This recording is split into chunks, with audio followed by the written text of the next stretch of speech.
So in this video, I'm just going to briefly share some of my thoughts on baseball books. I love baseball and I'm absolutely obsessed with it. But with that being said, I have personally read a lot of books on the sport. And what I realized is that there are so many genres of literature, obviously, but written on baseball. And not a lot of people really talk about this. And so I just thought that I would briefly just kind of share some of my thoughts on this. So basically, I started reading books on baseball when I was 7 years old, and I started with the author Dan Gutman. He wrote a series called the Baseball Card Adventure series on this boy who can travel back in time using authentic baseball cards. So with one baseball card, he can travel back in time and meet a player like Ted Williams or Babe Ruth or Satchel Paige, to name a few.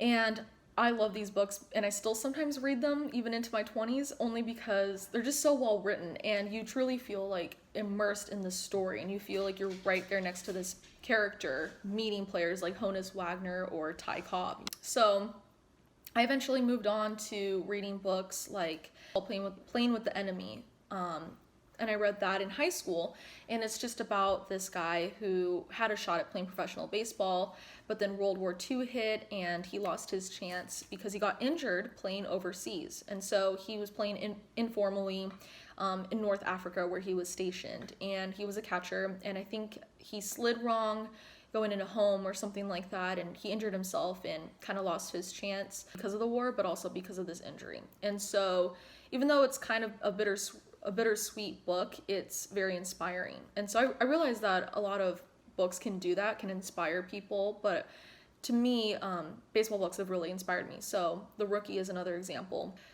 This memoir actually written by a player who didn't get his shot playing in the majors until he was in his 30s. And so it's just kind of a story on it's never too late to follow your dreams, that type of thing.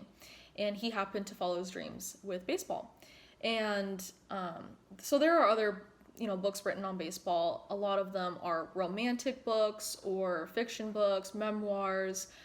There are even tons of books written on how much people just love baseball. So, for example, there is this author, Tim Kurkjian, who is a baseball commentator for ESPN, and he wrote a whole book saying how much he loves baseball, essentially, and he gives examples of his opinions on how great of a game it is, just based on, certain players' stories or ballpark food, all kinds of stuff like that. There are tons of other books as well written by people who love baseball. I once read a book called How to Watch Baseball Smarter, and it literally teaches you how to analyze statistics, or even down to how a baseball is made, things like that. So it's really interesting that there are so many different outlooks that you can kind of write on or read about baseball. And then I'm just going to briefly talk about a couple more popular baseball books. So we've all heard of Field of Dreams. It's a classic movie with Kevin Costner, and what a lot of people may not know is that it was originally a book called Shoeless Joe. So it has a different name, so that's why maybe a lot of people haven't read this book or heard of this book. But it is the book that preceded the movie. And if you don't know what it's about, essentially this man lives in Iowa with his family, and he gets a calling to create his own baseball field in his backyard. And one of the players that shows up is Shoeless Joe Jackson. Anyway, another book is The Natural. A lot of people have seen this movie. It came out, I think, in the 80s with Robert Redford. Very nostalgic movie. It's a very romantic movie, to be honest.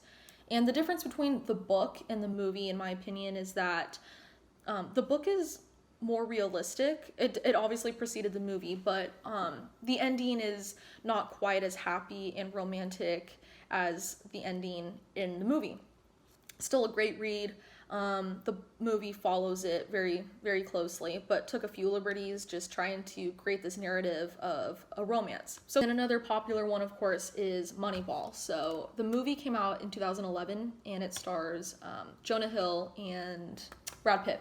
It has more detail on how Billy Beane, who's the general manager, got his idea, and it wasn't just him, it was a few other people who were involved. The movie is great, and the movie kind of takes on its own narrative, if that makes sense, but there's still, obviously the same story.